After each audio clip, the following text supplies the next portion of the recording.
കഥയാരംഭിക്കുന്നത് വീരയെയും കീർത്തിയെയും പരിചയപ്പെടുത്തിക്കൊണ്ടാണ്.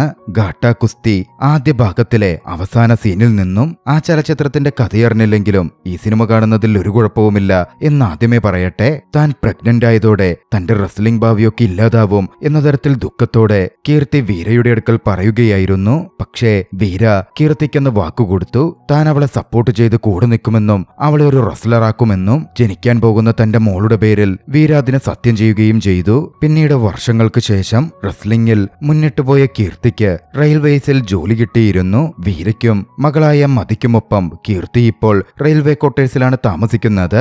വീര ഒരു ഹൗസ് ഹസ്ബൻഡാണ്. പതിവ് പോലെ രാവിലെ എഴുന്നേറ്റ് വീര ജോലികളിൽ മുഴുകി. പിന്നാലെ മകളെ തയ്യാറാക്കി സ്കൂളിലേക്ക് വിടാനായിട്ടിറങ്ങി. അപ്പോഴാണ് അയൽക്കാരിയായ സ്ത്രീയുമായിട്ട് വീര സംസാരിക്കുന്നത്. അത് കണ്ട് അവളുടെ ഭർത്താവ് പാർത്ഥ പുറത്തേക്ക് വന്നു. പാർത്ഥയ്ക്ക് വീര ഇങ്ങനെ തന്റെ ഭാര്യയുമായി സംസാരിക്കുന്നതും ഒരു ഹൗസ് ഹസ്ബൻഡായി അവിടെ അങ്ങനെ തുടരുന്നതുമൊന്നും അത്രയ്ക്ക് അങ്ങോട്ടേക്ക് ഇഷ്ടപ്പെടുന്നില്ല. തന്റെ ഭാര്യയുടെ മേലിൽ പോലും അയാൾക്ക് സംശയമുണ്ട്. പക്ഷെ ഇതൊക്കെ വീരയ്ക്ക് മനസ്സിലാവുന്നുണ്ടായിരുന്നു. വീര അതുകൊണ്ട് തന്നെ പാർത്ഥയെ മൈൻഡ് ചെയ്യാറുമില്ല. തന്റെ മകളുമായി അന്ന് വീര നേരെ സ്കൂളിലേക്ക് പോയി. സ്കൂളിലെത്തിയപ്പോ അവിടെ പാരന്റ്സ് ടീച്ചേഴ്സ് മീറ്റിംഗ് നടക്കുകയാണ്. തനിക്കിന്ന് റെസ്ലിംഗ് ഉണ്ടെന്ന് പറഞ്ഞ് വീര വേഗം പോവാൻ നോക്കിയെങ്കിലും ടീച്ചർ PTA മീറ്റിംഗിന് ഇരിക്കാൻ പറഞ്ഞപ്പോ വീര ആദ്യമേ കയറിയിരുന്നു. മകളുടെ പ്രോഗ്രസ് കാർഡ് വളരെയധികം മോശമായിരുന്നു. പഠിത്തത്തിൽ അവൾ ബഹുമോശമാണെന്നും ക്ലാസ്സില് ആകെ പ്രശ്നമുണ്ടാക്കുകയാണെന്നും വളരെ ടോക്കറ്റീവാണെന്നും ഒക്കെ ടീച്ചർ പരാതി പറഞ്ഞുകൊണ്ടിരുന്നു. പക്ഷെ വീര അതൊന്നും കാര്യമാക്കുന്നേയില്ല. വേഗത്തിൽ തന്നെ ഒപ്പരേണ്ട സ്ഥലത്ത് ഒപ്പിട്ട് കൊടുത്ത് തനിക്ക് റെസ്ലിംഗ് ഉണ്ടെന്ന് വന്നിരുന്ന പാരന്റ്സിനോടും പറഞ്ഞ് അതുകൊണ്ടാണ് ആദ്യമേ കയറിയിരുന്നതെന്ന മട്ടിൽ മാപ്പും പറഞ്ഞ് അവൻ വേഗം അവിടുന്ന് പോയി. പാരന്റ്സ് തമ്മിലുള്ള സംസാരത്തിൽ നിന്നുമാണ് വീര വെറും ഒരു ഹൗസ് ഹസ്ബൻഡ് ആണെന്നും റെസ്ലർ അല്ലെന്നും വീരയുടെ ഭാര്യ കീർത്തിയാണ് റെസ്ലർ എന്ന കാര്യവും എല്ലാരും തിരിച്ചറിയുന്നത്. വീര നേരെ പോയത് കീർത്തിയുടെ റെസ്ലിംഗ് കാണാനായിരുന്നു. Tamil Nadu inter federation club match നടക്കുകയാണ്. അതിൽ ഗംഭീരമായി പോരടിച്ച് കീർത്തി വിജയശ്രീലാളിതയായി. കീർത്തിയുടെ കോച്ചടക്കം അത് നോക്കിക്കാണുന്നുണ്ട്. വീര അവിടെ വന്നു നിന്ന് കീർത്തിയെ പ്രോത്സാഹിപ്പിക്കുന്നതും മറ്റുമൊക്കെ കാണുമ്പോ കോച്ചിന് അത്ര ഇഷ്ടപ്പെട്ടിരുന്നേയില്ല. പിന്നീട് കീർത്തി പ്രാക്ടീസിലായിരിക്കെ താനുണ്ടാക്കിയ പ്രോട്ടീൻ ഡ്രിങ്കും ABC ജ്യൂസും ഒക്കെയായി വീര അവിടെ എത്തി നിന്നു. കോച്ച് അങ്ങോട്ടേക്ക് വന്നു. വീരയെ പോലൊരു ഭർത്താവുണ്ടെങ്കിൽ ഏതു പെണ്ണിനും സാധിക്കാൻ പറ്റും എന്ന മട്ടിലൊക്കെ വലിയ രീതിയിൽ അവിടെ വെച്ച് സംസാരിച്ചു. ശേഷം ഓൾ ദ ബെസ്റ്റും പറഞ്ഞ് അവിടെ നിന്ന് നടന്നു നീങ്ങാൻ തുടങ്ങി. പോകുമ്പോ കോച്ചിന്റെ മുഖം മാറുന്നുണ്ടായിരുന്നു. കോച്ചിന് വീരയോടും കീർത്തിയോടും എന്തോ ദേഷ്യമുണ്ട് എന്ന കാര്യം അവിടെ വെച്ച് വ്യക്തമാണ്. അപ്പോഴാണ് വീരയ്ക്ക് തന്റെ അമ്മായിയുടെ ഫോൺ കോൾ വരുന്നത്. അവരുടെ അടുത്തൊരു ബന്ധുവിന്റെ കല്യാണം വരുന്നുണ്ടായിരുന്നു. കല്യാണത്തിന് വിളിക്കാനായി വിളിച്ചതാണ്. അമ്മാവൻ വീരയോട് സംസാരിക്കാറില്ല. അവരിങ്ങനെ ഹൗസ് ഹസ്ബൻഡായി തുടരുന്നത് തങ്ങളുടെ പരമ്പരയ്ക്ക് അപമാനമാണ് എന്ന മട്ടിലാണ് അമ്മാവന്റെ പെരുമാറ്റവും സംസാരവും ഒക്കെ. അതുകൊണ്ട് അന്നും അമ്മാവൻ കല്യാണം വിളിക്കാൻ പോലും വീരയോട് സംസാരിച്ചില്ല. അമ്മായിയോട് വീര സംസാരിച്ചു. കല്യാണത്തിന് ചെല്ലാമെന്നും പറഞ്ഞു. അവിടെ നിന്ന് തിരിച്ചെത്തിയ വീര ക്വാർട്ടേഴ്സിലെ എല്ലാ പെണ്ണുങ്ങളെയും കൂട്ടി ഹെൽത്ത് എക്സസൈസും മറ്റും ആരംഭിച്ചു. ഡാൻസ് കളിച്ചും മറ്റുമാണ് എക്സസൈസുകൾ. ഇതെല്ലാം റീലായി ആരോ പിടിച്ച് സോഷ്യൽ മീഡിയയിൽ ഇടുകയും ചെയ്തിരുന്നു. അത് അവരുടെ ഭർത്താക്കന്മാരുടെ കണ്ണിലും എത്തി. അന്ന് വൈകുന്നേരം പാർത്ഥയുടെ നേതൃത്വത്തിൽ ഭർത്താക്കന്മാരുടെ ഒരു യോഗം കൂടി. വീഡിയോക്ക് താഴെ ഒരുപാട് കമന്റുകൾ വരുന്നുണ്ടായിരുന്നു. ആ കമന്റുകൾ അത്രയും ആ ഭർത്താക്കന്മാരെ ചൊടിപ്പിക്കുന്നുമുണ്ട്. വീര ഇങ്ങനെ തുടർന്നാൽ ശരിയാവില്ലെന്നും അവനെ പണിക്ക് വിടാൻ വേണ്ടി എന്തെങ്കിലും ചെയ്യണം എന്ന മട്ടിലും പാർത്ഥ ഭർത്താക്കന്മാരോട് സംസാരിച്ചു. വീരയും കീർത്തിയും സന്തോഷത്തോടെ ജീവിക്കുന്നതും വീര ഇങ്ങനെ ഹൗസ് ഹസ്ബൻഡായി തുടരുന്നതും പാർത്ഥയ്ക്കടക്കം വലിയ ദേഷ്യമുണ്ടാക്കുന്നുണ്ടായിരുന്നു. അന്ന് രാത്രിയിൽ വീട്ടിലേക്ക് വന്ന വീര കീർത്തി ഇരുന്ന് വർക്ക് ചെയ്യുന്നത് കണ്ടപ്പോ അവളുടെ അടുത്ത് ചെന്ന് അവളുടെ കഴുത്തിൽ ചുംബിച്ചു. കീർത്തി പെട്ടെന്ന് ഷോക്കായി പാൽ ഗ്ലാസ് താഴെയിട്ടു. ഗ്ലാസ് വീണ് പൊട്ടിയതും ഉറങ്ങുകയായിരുന്ന മതി എഴുന്നേറ്റു. വേഗത്തിൽ പോയി വീര മതിയെ ഉറക്കി. കീർത്തി സൈലന്റ് ആയിക്കൊണ്ട് വീരയോട് ദേഷ്യപ്പെട്ടു. അങ്ങനെ തന്റെ കഴുത്തിൽ ഉമ്മ വെക്കരുതെന്ന് എത്ര തവണ പറഞ്ഞിട്ടുണ്ട് എന്ന് ചോദിച്ചായിരുന്നു ദേഷ്യപ്പെടൽ. അപ്പോഴാണ് മതി തനിക്ക് അനിയൻ വേണം എന്നും പറഞ്ഞ് വീരയോട് സംസാരിക്കാൻ തുടങ്ങിയത്. സ്കൂളിൽ പഠിക്കുന്ന കൂട്ടുകാർക്കൊക്കെ അനിയനുണ്ടെന്നും തനിക്കും ഒരു അനിയനെ വേണം എന്ന മട്ടിൽ മതി വാശി പിടിക്കുകയാണ്. കീർത്തിക്കാകട്ടെ അതിൽ തീരെ ഇൻട്രസ്റ്റുമില്ല. പക്ഷേ വീര താൻ അതിനു വേണ്ടി പരമാവധി ശ്രമിക്കും എന്ന മട്ടിൽ മോളോട് പറയുകയും ചെയ്തു. പക്ഷേ കീർത്തിക്ക് അതിൽ തെല്ലും താല്പര്യമുണ്ടായിരുന്നില്ല. ഇനിയൊരു കുട്ടി കൂടി വന്ന തനിക്ക് നാഷണൽ ചാമ്പ്യൻ ആവാനേ പറ്റില്ല എന്നാണ് അവൾ പറയുന്നത്. ഉടൻ വീര മേരിക്കോം 3 കുട്ടികളുണ്ടായിട്ടും ചാമ്പ്യനായില്ലേ എന്ന മട്ടിൽ അവളോട് ചോദിച്ചു. ഞാൻ മേരിക്കോമല്ല എന്ന മട്ടിലായിരുന്നു അവൾ പറഞ്ഞത്. പക്ഷെ വീര വിടുമോ? വീര അവളെ വശീകരിക്കാൻ ശ്രമിച്ചു. അന്ന് രാത്രി വീരയും കീർത്തിയും ഒന്നിച്ച് ഡാൻസും പാട്ടുമൊക്കെയായി ആഘോഷമായിരുന്നു. വൈകാതെ അവർ കല്യാണത്തിനും പോയി. കല്യാണത്തിലും വീര നല്ല രീതിയിൽ ആഘോഷിച്ചു. ആ സമയത്താണ് വീരയുടെ അമ്മാവനും കൂട്ടുകാരനും കൂടി മതിയെ പുറത്തു കൂട്ടിക്കൊണ്ടുപോയത്. വീരയുടെ കൂട്ടുകാരൻ ചെറിയ ഇംഗ്ലീഷിൽ മതിയുടെ പേരെന്താണ്, അച്ഛനെന്താ ചെയ്യുന്നത് എന്നൊക്കെ ചോദിച്ചുകൊണ്ടിരുന്നു. മതിയാകട്ടെ തന്റെ അച്ഛനൊരു ഹൗസ് ഹസ്ബൻഡാണെന്ന് പറഞ്ഞു. അത് കേട്ടതും അമ്മാവന് തീരെ പിടിച്ചില്ല. ഞങ്ങളുടെ പരമ്പരയെ തന്നെ ആരും ഹൗസ് ഹസ്ബൻഡ് ആയിട്ടില്ല, നിന്റെ അപ്പനൊരു റസ്ലറാണ്, അങ്ങനെ പറയാമുള്ളൂ എന്ന മട്ടിലായിരുന്നു അമ്മാവൻ മതിയോട് പറഞ്ഞു പഠിപ്പിച്ചത്. അധികം വൈകാതെ ഇന്റർ ഫെഡറേഷൻ കപ്പിന്റെ പുരസ്കാരദാന ചടങ്ങ് വന്നു. മന്ത്രിയായിരുന്നു പുരസ്കാരദാന ചടങ്ങ് നടത്താനെത്തിയത്. കോച്ചുകൾക്കും അവാർഡുള്ളതുകൊണ്ട് കീർത്തിയുടെ കോച്ചും കുടുംബവുമായി അവിടെ എത്തിയിരുന്നു. പക്ഷേ മെഡലുകൾ നേടിയവർക്ക് അവാർഡ് കൊടുത്ത ശേഷം തനിക്ക് പോവാൻ തിരക്കുള്ളതുകൊണ്ട് ബാക്കിയുള്ളവർക്ക് അവിടുത്തെ ഒരു അംഗത്തിനോട് അവാർഡ് കൊടുക്കാൻ പറഞ്ഞ് മന്ത്രി വേദിയിൽ നിന്ന് സംസാരിച്ചു. കീർത്തിയെയും മുൻനിരയിലിരിക്കുന്ന കീർത്തിയുടെ ഭർത്താവിനെയും മന്ത്രി നേരത്തെ സംസാരിച്ചപ്പോ മനസ്സിലാക്കിയിരുന്നു. ആ സംസാരമധ്യേ ഒരു കുട്ടിയുണ്ടായിരുന്നിട്ടും മാച്ചിൽ വിജയിച്ച കീർത്തി തമിഴ്നാട് റെസ്ലിംഗിന്റെ മുഖമാണെന്നൊക്കെ വളരെ വലിയ രീതിയിൽ പുകഴ്ത്തി മന്ത്രി സംസാരിച്ചു. ഇതൊന്നും കോച്ചിനും കീർത്തിയുടെ എതിരാളിയായിരുന്ന ആ മത്സരാർത്ഥിക്കുമൊന്നും ഇഷ്ടപ്പെടുന്നുണ്ടായിരുന്നില്ല. പരിപാടി കഴിഞ്ഞപ്പോ കീർത്തിയുടെ ബൈറ്റെടുക്കാൻ മാധ്യമങ്ങൾ തടിച്ചുകൂടി.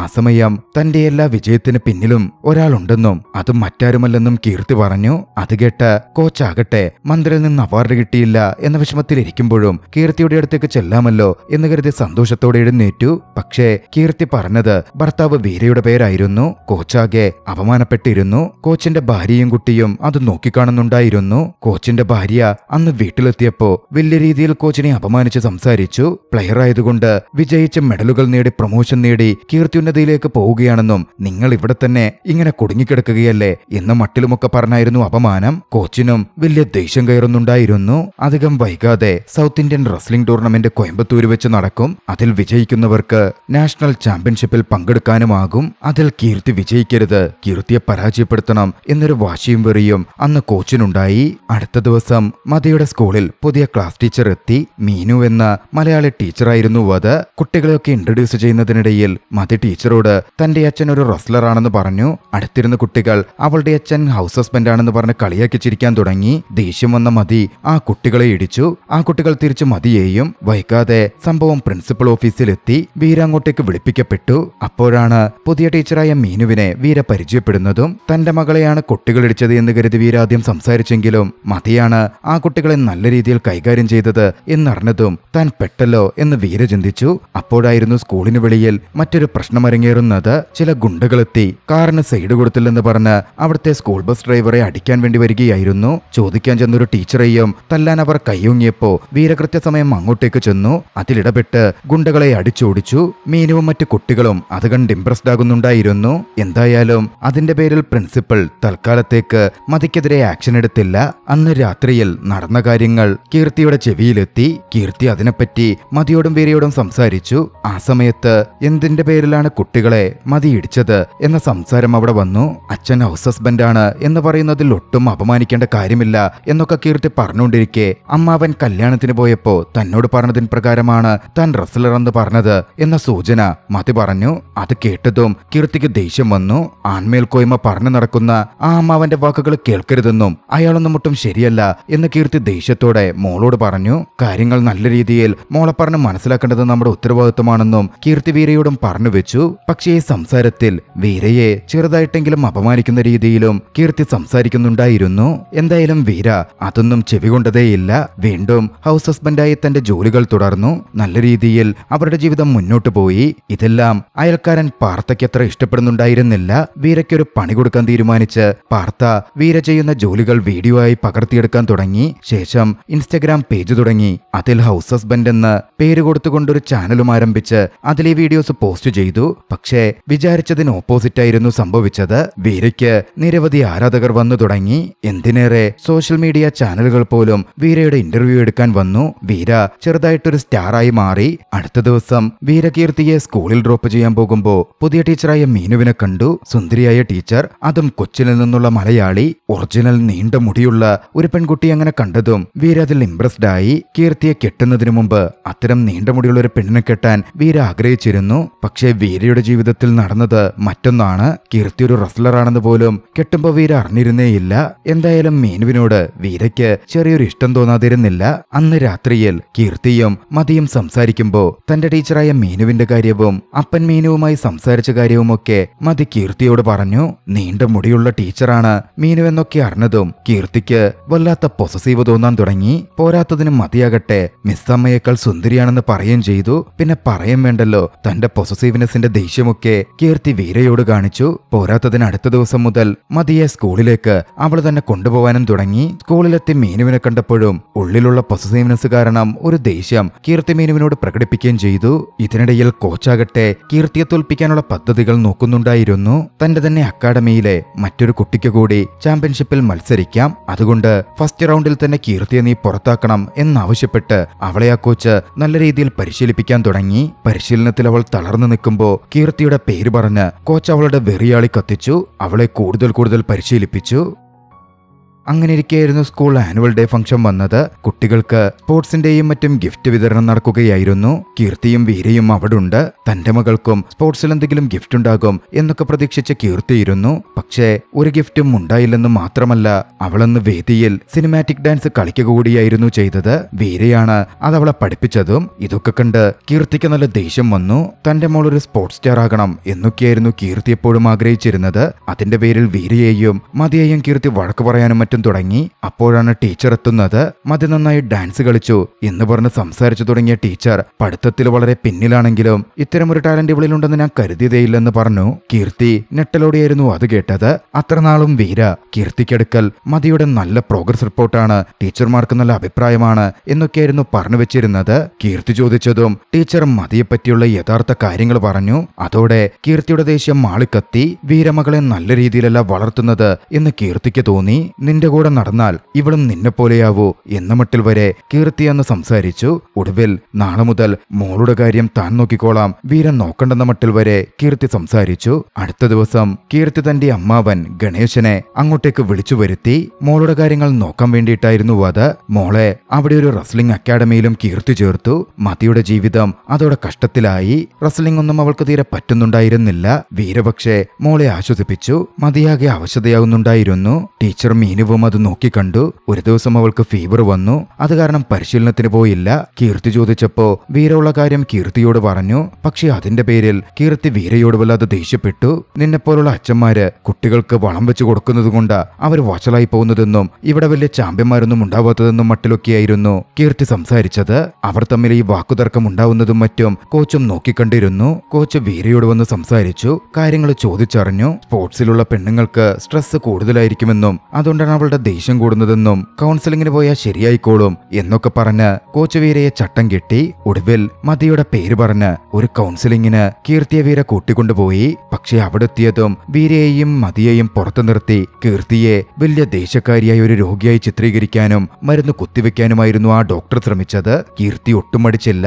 ഡോക്ടറെയും സഹായികളെയും അടിച്ച് താഴെ വീഴ്ത്തി. അതോടെ കീർത്തിക്ക് നിയന്ത്രണം വിട്ട് ടെൻഷനായി നിൽക്കുകയാണ് എന്ന മട്ടിൽ വീര ചിന്തിച്ചു. വീണ്ടും കോച്ചുമായി സംസാരിച്ചപ്പോ കോച്ച് വീരയോട് ഒരു ആയുർവേദ മരുന്ന് തരുന്ന ഡോക്ടറുണ്ടെന്നും അവിടുന്ന് മരുന്ന് വാങ്ങി കീർത്തി അറിയാതെ അത് കീർത്തിയുടെ ഫുഡിൽ ചേർത്ത് കൊടുത്താൽ മതി എന്നും കോച്ച് പറഞ്ഞു. കോച്ചിനെ തെറ്റിദ്ധരിക്കാതിരുന്ന വീര അത്തരത്തിൽ മരുന്നും വാങ്ങി കാര്യങ്ങൾ ചെയ്യാൻ തുടങ്ങി. കീർത്തിയും ഇതൊന്നും മറന്നതേയില്ല.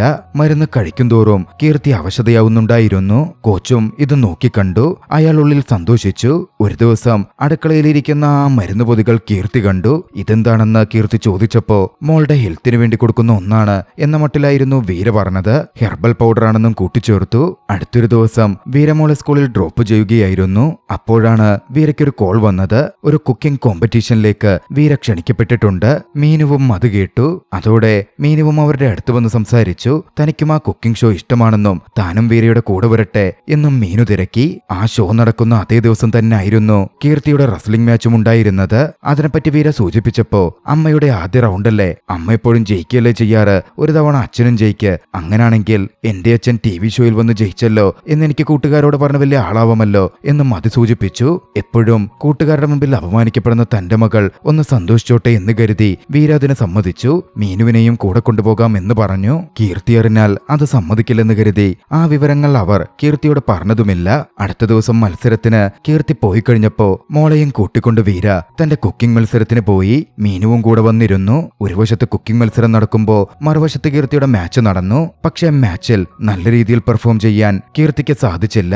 കീർത്തി പരാജയപ്പെട്ടു. ബ്ലഡ് ചെക്കപ്പ് റിസൾട്ട് വന്നപ്പോഴോ അതിൽ സ്റ്റെറോയിഡിന്റെ അംശമുണ്ടായിരുന്നു. അവൾ മരുന്ന് കഴിച്ചു എന്ന രീതിയിൽ തെളിയിക്കപ്പെട്ടിരിക്കുന്നു. കോച്ച് വീരയെ തിരക്കി. വീര അവിടെ ഇല്ലാത്തത് കണ്ട് വീര അവിടെ പോയെന്ന് ചോദിച്ചു. സ്റ്റെറോയിഡ്സ് എങ്ങനെ അവളുടെ ശരീരത്തിൽ വന്നു എന്ന് കോച്ച് ചോദിച്ചപ്പോ കീർത്തി ചിന്തിക്കാൻ ആരംഭിച്ചു. അപ്പോഴാണ് അന്ന് വീര കുക്ക് ചെയ്യുമ്പോൾ കണ്ട ആ പൊടിയുടെ കാര്യവും മറ്റും കീർത്തി ആലോചിക്കുന്നത്. ഒരു ദിവസം വഴക്ക് കൂടുമ്പോ നീ തോറ്റു നിൽക്കുമ്പോഴേ നിന്റെ ഈ ദേഷ്യത്തിന്റെ കാര്യമൊക്കെ മനസ്സിലാവൂ എന്ന മട്ടിൽ വീര പറഞ്ഞിരുന്നു. കീർത്തി അതും തെറ്റിദ്ധരിച്ചു. തന്നെ തോൽപ്പിക്കാൻ മനഃപൂർവ്വം വീര ചെയ്തതാണിത് എന്ന് കീർത്തി ചിന്തിക്കാൻ ആരംഭിച്ചു. മറുവശത്ത് മത്സരത്തിൽ വീരയും മീനുവും മതിയുമടങ്ങുന്ന ടീം വിജയിച്ചു. വീരയുടെ കാര്യത്തിൽ സംശയം തോന്നിയ കീർത്തി വീട്ടിലെത്തി വീര വെച്ചിരുന്ന ഹെർബൽ പൗഡർ എന്ന് പറഞ്ഞ ആ പൊടിയെടുത്ത് ടെസ്റ്റ് ചെയ്യാൻ തന്റെ ചിറ്റപ്പന്റെ അടുത്ത് കൊടുത്തുവിട്ടു. ഗണേശൻ പോയി അത് ടെസ്റ്റ് ചെയ്തു വന്നപ്പോ അതാണ് അവളുടെ ശരീരത്തിൽ കണ്ട കെമിക്കൽ സ്റ്റെറോയിഡിന്റെ അംശം എന്ന കാര്യം വ്യക്തമായി. അതോടെ വീര പൂർണ്ണമായും കീർത്തിയെ ചതിച്ചു എന്നായിരുന്നു എല്ലാവരും ചിന്തിച്ചത്. റെയിൽവേ കോളനിയിലെ വീട്ടുകാരും അതറിഞ്ഞു.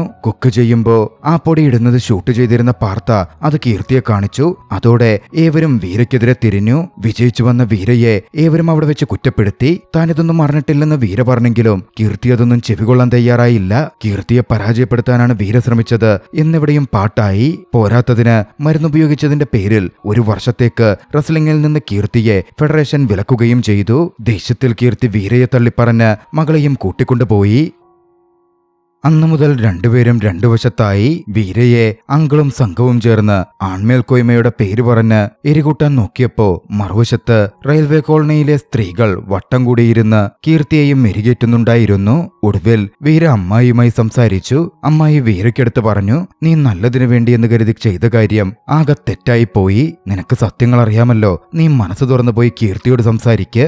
ഓക്കെയാകും. വീര തിരിച്ച് ക്വാർട്ടേഴ്സിലെത്തിയപ്പോ അവിടെ കീർത്തിയും മോളും ഉണ്ടായിരുന്നില്ല. ജന്മനാടായ പാലക്കാട്ടിലേക്ക് അവൾ പോയിരുന്നു. അതോടെ വീര കൂട്ടുകാരനൊപ്പം പാലക്കാട്ടിലെ തറവാട്ട് വീട്ടിൽ പോയി കീർത്തിയെ കാണാനെത്തി. പക്ഷെ അവിടെ ഉണ്ടായിരുന്ന ചിറ്റപ്പ ദേഷ്യത്തിൽ വീരയോടെതിരിട്ടു. വീരയുടെ കൂട്ടുകാരനെ തള്ളിപ്പറയുകയും അവനുമായി എതിർക്കുകയും ചെയ്തു. അവർക്കിടയിൽ പിടിച്ചുമാറ്റാനുള്ള ശ്രമത്തിനിടയിൽ അബദ്ധത്തിൽ വീരയുടെ കൈ ചിറ്റപ്പന്റെ മുഖത്ത് പതിച്ചു. അതോടെ പ്രശ്നം കൂടുതൽ വഷളായി. വീര ചിറ്റപ്പനെ തല്ലിയ പോലെയായി. എല്ലാം മറിഞ്ഞ് അങ്ങോട്ടേക്കെത്തിയ കീർത്തിയാകട്ടെ ദേഷ്യത്തിൽ, ഇനിയും നിന്നെ വിശ്വസിക്കാൻ പറ്റില്ല. നിന്നെ വിശ്വസിച്ച് ഞാൻ ചതിക്കപ്പെട്ടതൊക്കെ മതി. ഇവിടുന്ന് പൊക്കോ എന്ന് പറഞ്ഞ് വീരയെ പറഞ്ഞയച്ചു. വീര പോകുമ്പോ തന്റെ അച്ഛനെ നോക്കി മതി കരയുന്നുണ്ടായിരുന്നു. പ്രശ്നം മനസ്സിലായതും വീര ആ വൈദ്യനെ അന്വേഷിച്ചു പോയി. പക്ഷേ അയാളുടെ ആയുർവേദ ഷോപ്പ് പൂട്ടിയിരിക്കുകയായിരുന്നു. അവിടെ ഉണ്ടായിരുന്ന നമ്പറിൽ വിളിച്ചിട്ടും അയാളെ കണക്ട് ചെയ്ത് കിട്ടിയില്ല. പിന്നാലെ വീര കോച്ചിനെ കണ്ട് നടന്ന കാര്യങ്ങളെപ്പറ്റി സംസാരിച്ചു. എന്താ പറ്റിയതെന്ന് തനിക്കും അറിയില്ല എന്നായിരുന്നു കോച്ച് പറഞ്ഞത്.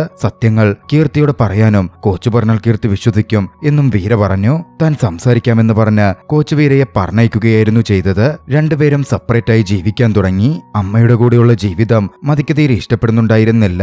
നല്ല രീതിയിൽ ഭക്ഷണം ഉണ്ടാക്കാൻ കീർത്തിക്ക് അറിയുമായിരുന്നില്ല. വീര സ്കൂളിൽ വന്ന് മോളെ കാണുമ്പോ മോളതൊക്കെ വീരയോട് സംസാരിക്കും. വീര എങ്ങനെ മോൾക്കായി ഭക്ഷണം ഉണ്ടാക്കി കൊണ്ടുവരാൻ തുടങ്ങി. മാത്രമല്ല ചിറ്റപ്പന്റെ ഫോണിൽ നിന്ന് വീരയോട് മോൾ സംസാരിക്കുകയും ചെയ്യും. അങ്ങനെ നാളുകൾ മുന്നോട്ടോടിക്കൊണ്ടിരുന്നു. ടീച്ചർ മീനുവും ഇതൊക്കെ നോക്കിക്കാണുന്നുണ്ടായിരുന്നു. മീനു ഒരു ദിവസം വീരയോട് ചോദിച്ചു, മതിയുടെ അമ്മയെന്നും ഇവിടെ വരുന്നുണ്ടല്ലോ, പോയി സംസാരിക്കാൻ പാടില്ലേ? ഉടൻ വീര പറഞ്ഞു, ഞാനിവിടെ വരുന്നുണ്ടെന്ന് അറിഞ്ഞാൽ തന്നെ അവള് ചിലപ്പോ മതിയെ സ്കൂളിൽ അയക്കുന്നത് നിർത്തും. വീരയുടെ അവസ്ഥ ടീച്ചർക്ക് മനസ്സിലാവുന്നുണ്ടായിരുന്നു. ഇതേസമയം മറുവശത്ത് വീരയുടെ അമ്മാവൻ മുമ്പ് പഞ്ചായത്ത് പ്രസിഡന്റ് ആയിരുന്നു. പക്ഷെ ഇത്തവണ ഇലക്ഷൻ വന്നപ്പോ അവരുടെ മണ്ഡലം സ്ത്രീ സംവരണമായി മാറ്റപ്പെട്ടു. അതോടെ അമ്മാവന് അമ്മായിയെ ആയിടത്ത് മത്സരത്തിനായി നിർത്തേണ്ടി വന്നു. പേരിന് ഭാര്യയെ നിർത്തി വിജയിപ്പിച്ച് പഞ്ചായത്ത് പ്രസിഡന്റായി വീണ്ടും വിലസാം എന്നൊക്കെയായിരുന്നു അമ്മാവൻ കരുതിയിരുന്നത്. തിരഞ്ഞെടുപ്പിൽ അമ്മായി വിജയിക്കുകയും ചെയ്തു. അമ്മാവൻ പക്ഷെ പഞ്ചായത്ത് പ്രസിഡന്റായി ആരവം മുഴക്കി നിൽക്കെ ബിഡിഒ വന്നു. ബിഡിഒ പഞ്ചായത്ത് പ്രസിഡന്റായ അമ്മാവന്റെ ഭാര്യയായ പത്മയെപ്പറ്റി തിരക്കി. അതോടെ മറ്റു വഴിയില്ലാതെ ബിഡിഒക്ക് മുമ്പിലേക്ക് അമ്മാവന് തന്റെ ഭാര്യയെ വിളിക്കേണ്ടി വന്നു. ഹിന്ദിക്കാരനായ ബിഡിഒയുമായി ഇംഗ്ലീഷിലും ഹിന്ദിയിലുമൊക്കെ അമ്മായി നല്ല രീതിയിൽ സംസാരിച്ചു. ആദ്യമായി തന്റെ ഭാര്യയ്ക്ക് ഇത്രയും വിദ്യാഭ്യാസവും അറിവുമുണ്ട് എന്ന് കണ്ട് അമ്മാവൻ ഞെട്ടി. അന്നു മുതൽ പൂർണ്ണമായ പഞ്ചായത്ത് ഭരണം അമ്മായി ഏറ്റെടുത്തു. അമ്മാവൻ ഒരു ഹൗസ് ഹസ്ബൻഡായി മാറി. മതി. അങ്ങനെയിരിക്കെ ഒരു ദിവസം മതി വീരയുമായി സംസാരിച്ചു കൊണ്ടിരിക്കെ അത് കീർത്തി കണ്ടു. കയ്യോടെ അത് പിടിച്ച കീർത്തി അന്ന് മോളെ തല്ലി, മോളുമായി വഴക്കുണ്ടാക്കി. പിറ്റേന്ന് സ്കൂളിലെത്തുമ്പോ മതി അമ്മയോട് ദേഷ്യത്തിലായിരുന്നു. വീര വന്നപ്പോ മതി അതിനെപ്പറ്റിയൊക്കെ വീരയോട് പറഞ്ഞു. മോളെ സമാധാനിപ്പിക്കാനും സന്തോഷിപ്പിക്കാനും ഹാഫ് ഡേ ലീവ് എടുത്ത് പുറത്ത് കറങ്ങാനായി വീര പോയി. ജോലിസ്ഥലത്തെത്തിയ കീർത്തിക്കാകട്ടെ മോളെ തല്ലിയ കാര്യമോർത്ത് കുറ്റബോധത്തിൽ ഇരിക്കാൻ പറ്റുന്നുണ്ടായിരുന്നില്ല. അതുകൊണ്ട് മോളെ ഒന്ന് സന്തോഷിപ്പിക്കാമെന്നും അവളോട് സംസാരിക്കാമെന്നും കരുതി കീർത്തി സ്കൂളിലെത്തുമ്പോ അവിടെ മതിയില്ല.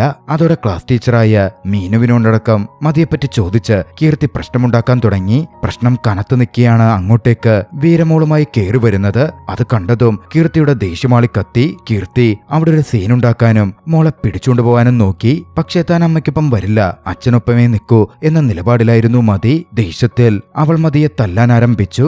വീര അത് തടയാൻ നോക്കിയെങ്കിലും ഒരു ഘട്ടത്തിൽ ദേഷ്യം വരികയും മോളെ എങ്ങനെ തല്ലുന്നത് കണ്ട് സഹിക്കാൻ പറ്റാതെ അവൻ കീർത്തിയെ തല്ലുകയും ചെയ്തു. ദേഷ്യത്തിലും സങ്കടത്തിലും കീർത്തി അന്ന് അവിടുന്ന് പോയി. നടന്ന കാര്യങ്ങളെപ്പറ്റി അമ്മായി അറിഞ്ഞു. വീരയെ വിളിച്ച് അമ്മായി സംസാരിച്ചു. കീർത്തിയെ തല്ലിയത് തെറ്റായിപ്പോയെന്ന് തീർത്തു പറഞ്ഞ അമ്മായി അവളോട് ക്ഷമ ചോദിക്കാനും കീർത്തി മകളെ റെസ്ലിംഗ് പഠിപ്പിക്കാനൊക്കെ ആഗ്രഹിച്ചതിൽ ഒരു തെറ്റുമില്ല എന്ന കാര്യം തറപ്പിച്ചു പറയുകയും ചെയ്തു. ഇന്നത്തെ കാലത്ത് പെൺകുട്ടികൾക്ക് ആയോധനകല പഠിപ്പിക്കേണ്ടതിന്റെ ആവശ്യകതയെപ്പറ്റിയും എന്നുവെച്ച് അതുമായി മുമ്പോട്ട് ജീവിക്കാനല്ലോ പോകുന്നത് എന്ന മട്ടിലും അമ്മായി സംസാരിച്ചു. വീരയ്ക്കും കാര്യങ്ങൾ വ്യക്തമാകുന്നുണ്ടായിരുന്നു. മറുവശത്ത് മോളെ തല്ലിയതോർത്ത് കീർത്തിയും ദുഃഖത്തിലായിരുന്നു. വീര തന്നെ തല്ലിയതിൽ കീർത്തി ദുഃഖിച്ചതുമില്ല. അന്ന് രാത്രിയിൽ മതിയോട് സംസാരിക്കുമ്പോ കീർത്തിയുടെ ജീവിതത്തെപ്പറ്റി വീരമോൾക്ക് പറഞ്ഞുകൊടുത്തു. കുട്ടിക്കാലത്തെ റെസ്ലിംഗിനോട് കമ്പം തോന്നിയ കീർത്തി അതിനുവേണ്ടി സഹിച്ച കഷ്ടപ്പാടുകളെപ്പറ്റി. ഒരു ഘട്ടത്തിൽ റെസ്ലിംഗ് അവളുടെ വീട്ടുകാർ പോലും എതിർത്തിരുന്നു. പക്ഷെ അവരെ അറിയിക്കാതെ അവൾ കോളേജിൽ പോയി റെസ്ലിംഗിൽ ജോയിൻ ചെയ്തു. ഒരു സമയമായപ്പോ അവൾക്ക് കല്യാണാലോചനകൾ പോലും വരുന്നുണ്ടായിരുന്നില്ല, അതും റെസ്ലറാണെന്ന ഒറ്റ പേരിൽ. ഒടുവിൽ ആ സംഭവങ്ങൾ അവളുടെ അച്ഛനെ സുഖമില്ലാതാക്കി. അച്ഛനു വേണ്ടി ആരെ വേണമെങ്കിലും വിവാഹം കഴിക്കാം എന്നവളൊടുക്കം സമ്മതിച്ചു.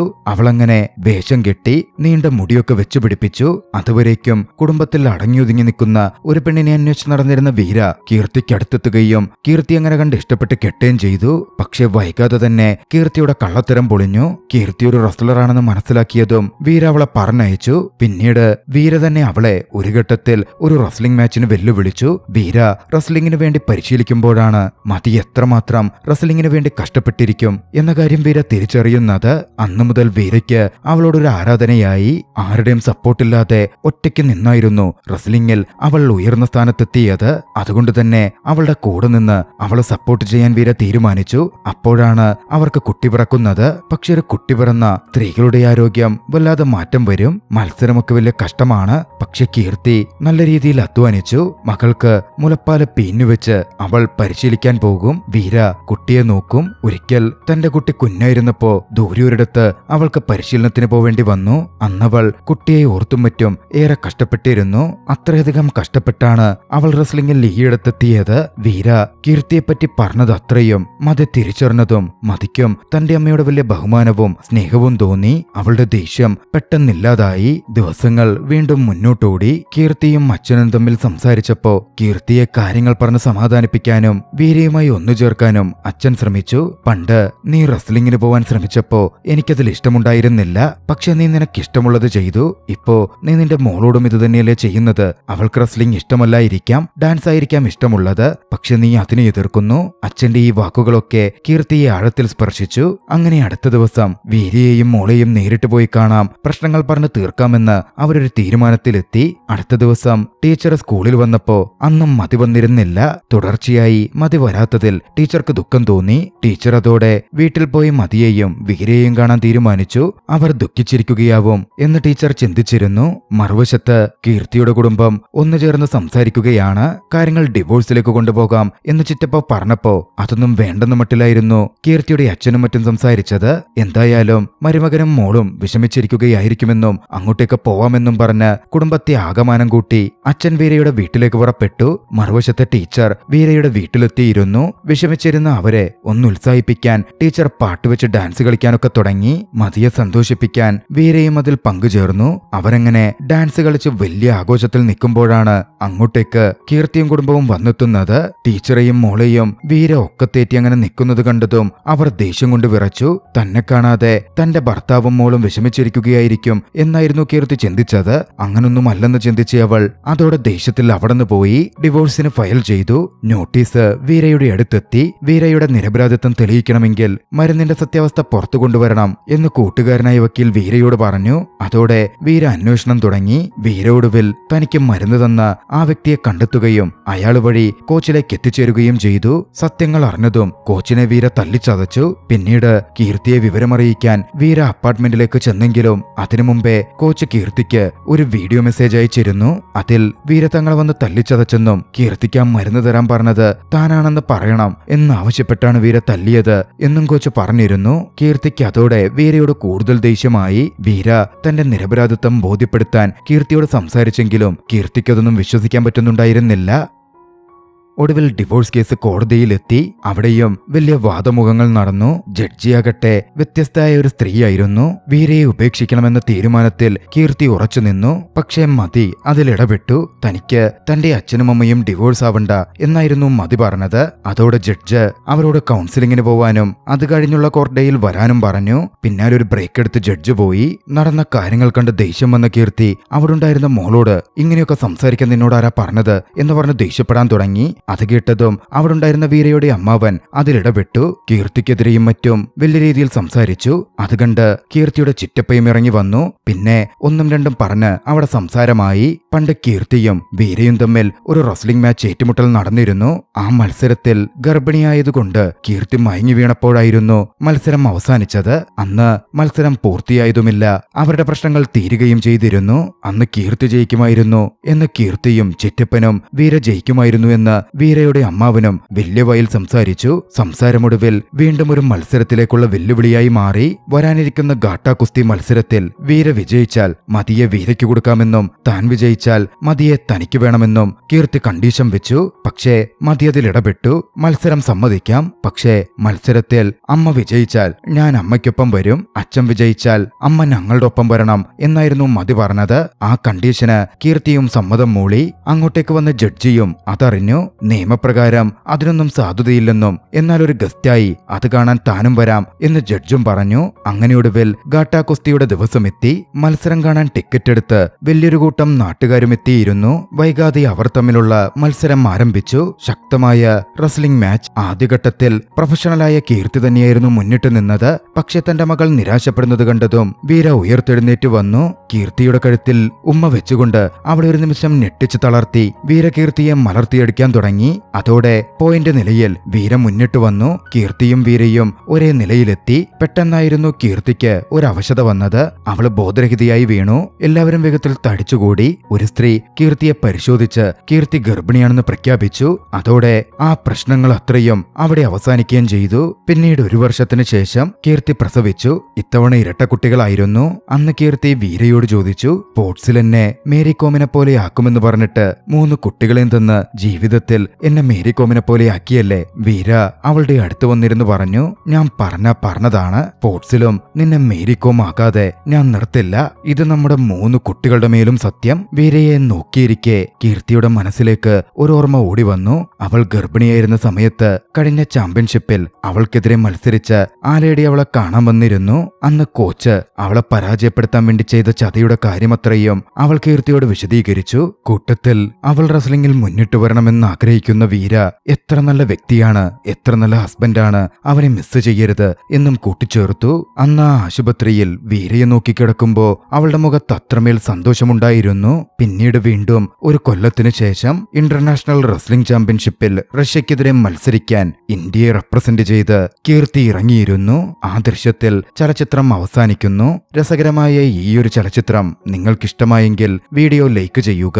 അഭിപ്രായങ്ങളും നിർദ്ദേശങ്ങളും കമന്റുകളിൽ രേഖപ്പെടുത്തുക. കഴിയുമെങ്കിൽ ചാനൽ സബ്സ്ക്രൈബ് ചെയ്തും കൂട്ടുകാർക്ക് ഷെയർ ചെയ്തു കൊടുത്തും ഞങ്ങളെ സപ്പോർട്ട് ചെയ്യുക. അടുത്ത എപ്പിസോഡിൽ മറ്റൊരു മികച്ച ചലച്ചിത്രവുമായി നമുക്ക് കണ്ടുമുട്ടാം. അതുവരെ ബൈ.